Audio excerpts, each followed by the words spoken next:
Migration by sea to Spain's Canary Islands, another risky but popular entrance point into Europe, jumped over 50% between January and May this year compared to last year, according to Spanish data, with the busiest period of the year still to come.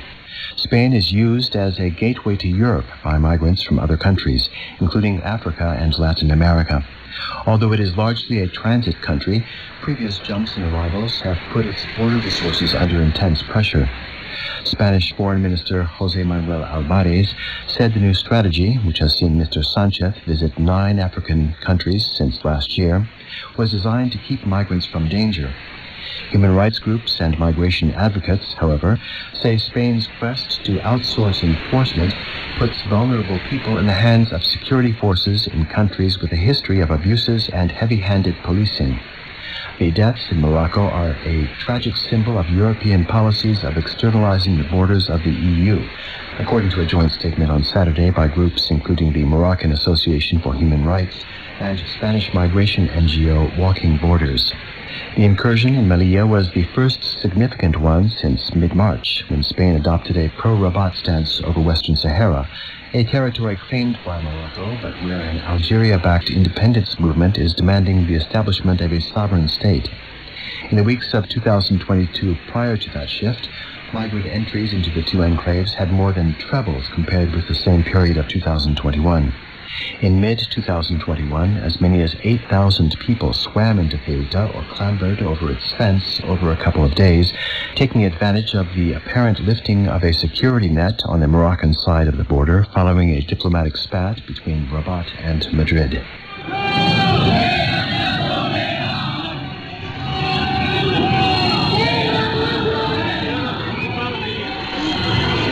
Thousands of people protested in central Madrid on Sunday against this week's Nato summit in the Spanish capital.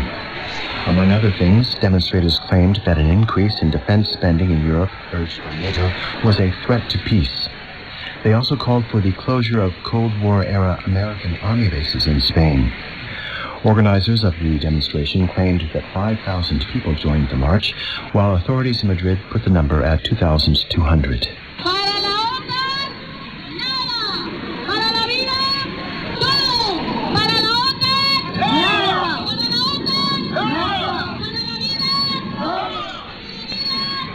Spain's Foreign Minister Álvarez said in a newspaper interview published on Sunday that the summit would also focus on the threat from Europe's southern flank in Africa, in which he said Russia posed a threat to Europe. In other news, some cabin crew at Ryanair Airlines went on strike in Spain, Portugal, and Belgium on Friday in a dispute over pay and working conditions, causing limited disruption but resulting in the budget airlines canceling of dozens of flights and leaving hundreds of passengers stranded. Spain's High Court has closed an investigation into the alleged role of power utility company Iberdrola's chief executive, Ignacio Sánchez Galán, in a 15-year-old spying case, citing the statute of limitations. The court was investigating whether Iberdrola hired former police chief José Manuel Villarejo, who ran an intelligence services company, to spy on Real Madrid soccer club president Florentino Pérez when Mr. Pérez's construction company was fighting for a seat on Iberdrola's board in 2009. The court's decision can be appealed. And we end the newscast with a quick look at COVID-19 incidence of infection rates in Spain. The overall rate for the population aged 60 and over on June 24th stood at 755 per 100,000 people over the previous 14 days.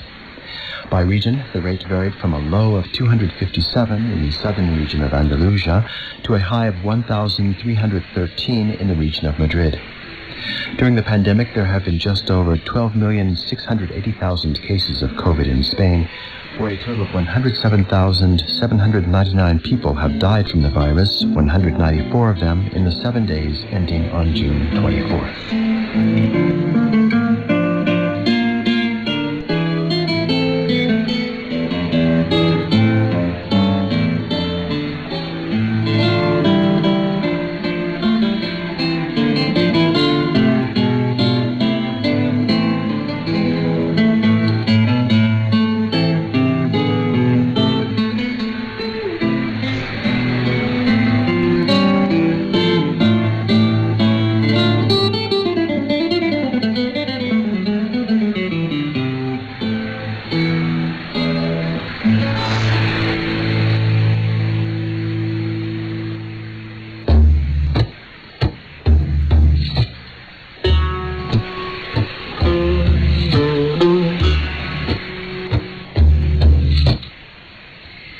Reports from Lebanon, El Sayed Bek Sharabati, Beirut.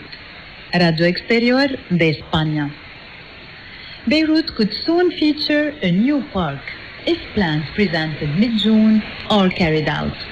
In a press conference on Monday, June the 30th, caretaker, culture, public works and transport ministers, as well as the chair of the board of the Railway and Public Transportation Authority, unveiled a new project to turn 10,000 square meters of the old Markhayel train station into a park with a museum and an artist workshop, as well as exhibition space. The museum will present archaeological materials alongside Lebanon's industrial heritage. There are 40 abandoned train stations in Lebanon and 402 kilometers of track, including the sprawling 19th century complex in Markhayel, complete with rail yards and repair workshops. Rail service of any kind has not operated in the country since 1994, and these sites have mostly laid in various states of abandonment. The project is funded by the Italian Embassy via UN Habitat. With funding secured, the government is getting ready to begin work. It will take around a year to be functional. El Sayed Bek Sharabati, Beirut. Radio Exterior de España.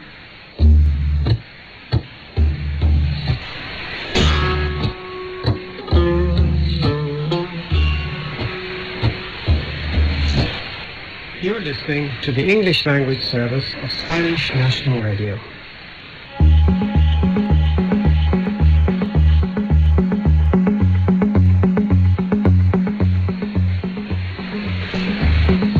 This week marks the 40th anniversary of Spain's entry into Nato, which joined the 30th of May of 1982.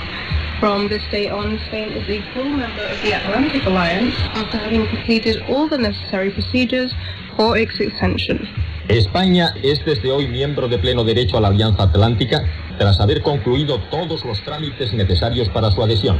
En un sentido histórico, España va a pasar a ser más fuerte en el mundo, va a pasar a poder defender a sus amigos y sus hermanos de siempre mejor. In a historical sense, Spain is going to become stronger in the world. It is going to be able to defend its friends and its brothers better than ever. 4 decades have passed since Spain joined the alliance, and this week the Secretary-General of the alliance, Jens Stoltenberg, visited Madrid in order to attend the anniversary event in the Teatro Real, together with the Spanish King and Prime Minister.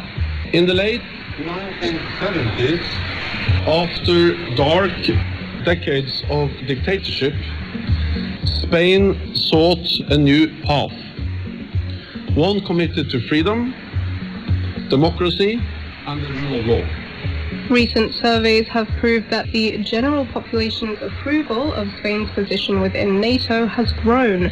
The war in Ukraine has strengthened citizen support, which has not always been the case. In fact, the entry into the alliance was wrought with controversy those 40 years ago.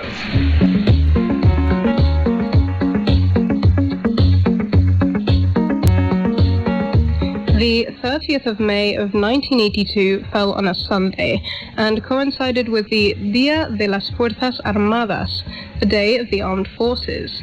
8,000 soldiers paraded through the streets of Zaragoza in celebration of this day before, at 4:20 p.m., Spain joined the international playing field of the Cold War by becoming the 16th member in the Atlantic Alliance.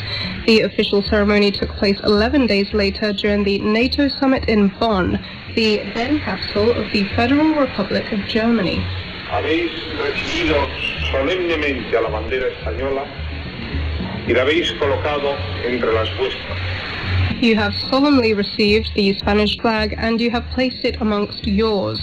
Those were the first words of Spanish Prime Minister Leopoldo Calvo Sotelo in his inaugural speech before his NATO counterparts on June 10th, 1982. For many years of authoritarian regime for the Spanish, the West and Europe have been synonyms of freedom and democracy. Durante muchos años de régimen autoritario, Occidente y Europa han sido para los españoles sinónimos de libertad y de democracia. Only 6 months after this first speech by the Spanish Prime Minister at the NATO summit, the first clouds descended upon the Spanish incorporation into the alliance.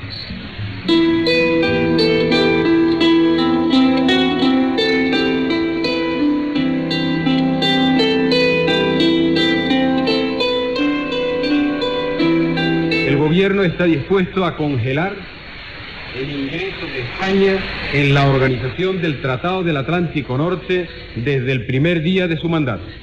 The government is willing to freeze Spain's entry into the North Atlantic Treaty Organization from the very first day. Calvo Soltelo's successor Felipe González delivered this first speech as soon as he entered the door of the Moncloa Palace on December 2nd, 1982. The government maintains its commitment to consultation with the Spanish people. El gobierno mantiene su compromiso de consulta con el pueblo español. And that consultative referendum came in 1986. El día 12 de marzo, referéndum sobre la permanencia de España en la Alianza Atlántica. En interés de España, vota sí. On March 12th, referendum on the permanence of Spain in the Atlantic Alliance. The best interest of Spain votes yes. Since Calvo Soltelo's commitment to integrating Spain into NATO, 5 years of intense political debates had taken place. Santiago Carrillo, Secretary General of the Communist Party. There is no reason to join NATO.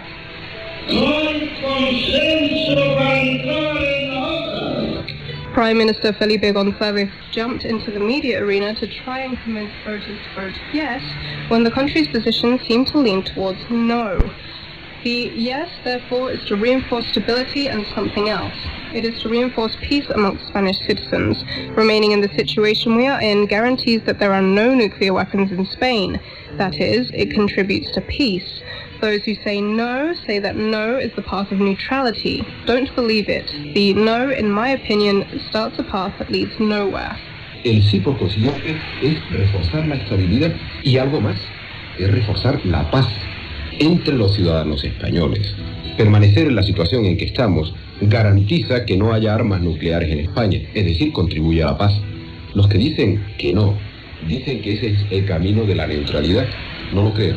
El no, a mi juicio, abre un camino que no conduce a ninguna parte. With a participation of just under 60%, the yes to the permanence of Spain in NATO, but outside of the military structure, won with 9,054,000 votes. The results of the referendum of March 12, 1986 were offered by the government's spokesman, Javier Solana, who 9 years later became the NATO Secretary General. In 1997, Spain hosted the NATO summit with 11 candidates from the former Communist Party in attendance. And then in 1992, under Prime Minister José María Aznar, Spain completed the integration of the country into the NATO military command structure.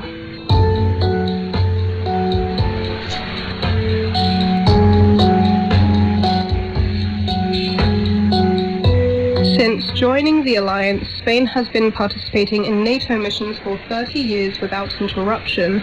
Nearly 125,000 Spanish soldiers have taken part in the 22 operations under the flag of the Atlantic Alliance. Bosnia and Herzegovina, Kosovo, Iraq, Afghanistan, Turkey, the Baltic countries, the Mediterranean Sea, the Gulf of Aden and the Horn of Africa are just some of the coordinates where the Spanish forces have deployed with NATO. But the biggest mission was carried out by the Spanish Air Force. 29 F-18s participated in the bombing raids on Serbia and Kosovo to force Milosevic's surrender between March and June 1999. This mission is one of the alliance's most controversial missions, as it was the first time NATO used a military force without the express endorsement of the UN Security Council. This triggered debates over the legitimacy of the intervention. Currently, some near 1.5 million Spaniards are in NATO's line of deterrence against Russia, which runs from the Baltic to Turkey. Margarita Robles, Minister of Defense, last Monday announced the sending of 8 F-18 fighters to Lithuania and Latvia. All the allies see Spain as a serious, reliable, responsible and committed partner that takes part in all of the missions in which it is necessary to be, and always defending the values of the alliance, values that ultimately are the values of democracy and of peace. Todos los aliados tienen a España como un socio serio, fiable, responsable y comprometido que está en todas las misiones en las que es necesario estar y siempre defendiendo los valores de la alianza, que finalmente son los valores de las democracias y los valores de la paz. In the coming weeks, the mission in Latvia will be reinforced with NATO and non-NATO international deployment with greater firepower than all those Spain currently participates in.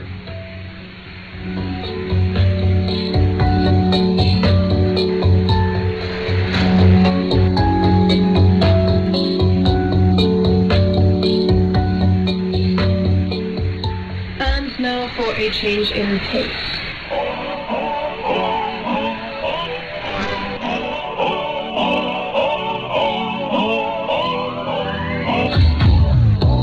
After 2 years of silence from Spain's biggest music festival, 2022 marks their grand return. This Thursday, Barcelona's Primavera Sound Festival is kicking off its 2 weekends of music. 2 weekends this year in celebration of the festival's 20th anniversary. This year's festival is already off to a rocky start, however, as 11 bands announced their cancellation this week. The co-director of Primavera Sound, Gabi Ruiz, said that the bands that have cancelled have done so because one of their members has COVID or another illness, an issue which he has said we could do little about. Among the names that have dropped out of the festival are Rhapsody, Bikini Kill, Georgia, Kalani and Lingua Ignota. Almost all of the bands that had to cancel have been replaced, except for Massive Attack, one of the festival's headliners. The list of bands that are still set to perform at the festival this year includes Gorillaz, The Strokes, Lorde, Dua Lipa, Tyler the Creator, Nick Cave and the Bad Seeds, and the Yeah Yeah Yeah. And we move on to a different genre. The Ortigaera International Celtic Music Festival in Galicia was first celebrated in 1978 and has slowly been growing since then.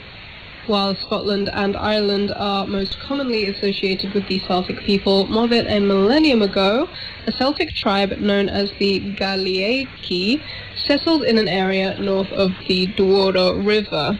That region became modern-day Galicia. Some consider the region of Galicia the seventh of the original Celtic nations. The Galician language contains many words of Celtic origin, and pagan festivals and rituals celebrated throughout the region have clear roots in Celtic tradition. This year, the Ortigaera International Celtic Music Festival will take place from July 10th to the 17th. This festival also includes photography exhibitions, craft markets, dance workshops, marching bands and street music. Wolfstone and Red Hot Chili Pipers will be travelling from Scotland to perform at the festival alongside Galician acts Luar na Lubre and Tansuge. And now one final festival recommendation. Sunsplash is a reggae musical festival held in Benicassim in Valencia. After a pause in 2020 and 2021 due to the COVID pandemic, the festival will return to the fray with its 27th edition from August 16th to the 22nd. Invited acts include Barrington Levy, Julian Marley and the Uprising, Natty Roots, and Burning Spear.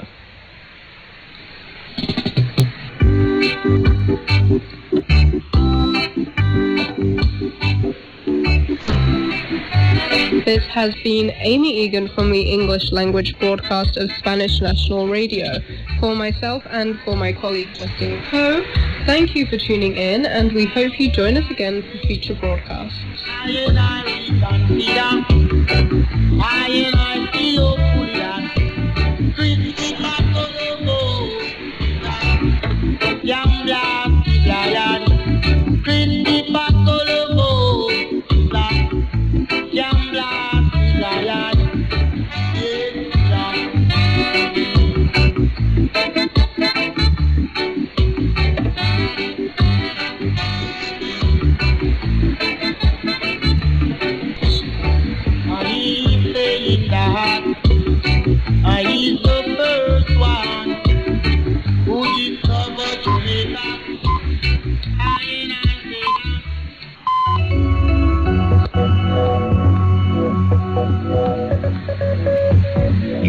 exterior de España. L'émission en français. Bonsoir et bienvenue à une nouvelle émission en français sur Radio Extérieur de Radio Nacional d'Espagne. Bonsoir Guillermo, comment vas-tu? Bonsoir Inès, bonsoir à tous. Merci de synthétiser notre émission une nouvelle semaine. Nous sommes le 28 juin, ce qui veut dire qu'aujourd'hui commence le sommet de l'OTAN à Madrid, un événement capital dans l'agenda politique international. La capitale espagnole accueillera pendant les 3 prochains jours les réunions entre les différentes délégations qui se rendront sur place. Aujourd'hui, au sommaire de l'émission, nous avons préparé un petit bulletin spécial sur ce sommet historique.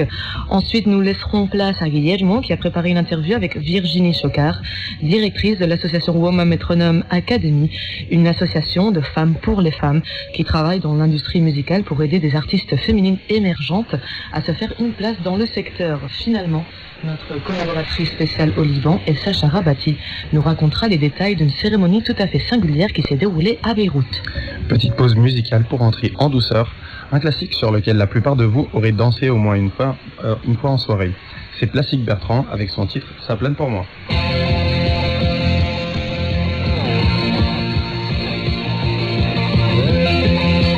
À la technique Mickey León et au micro et dans vos oreilles, Inés Zagra et Guillermo Bravo.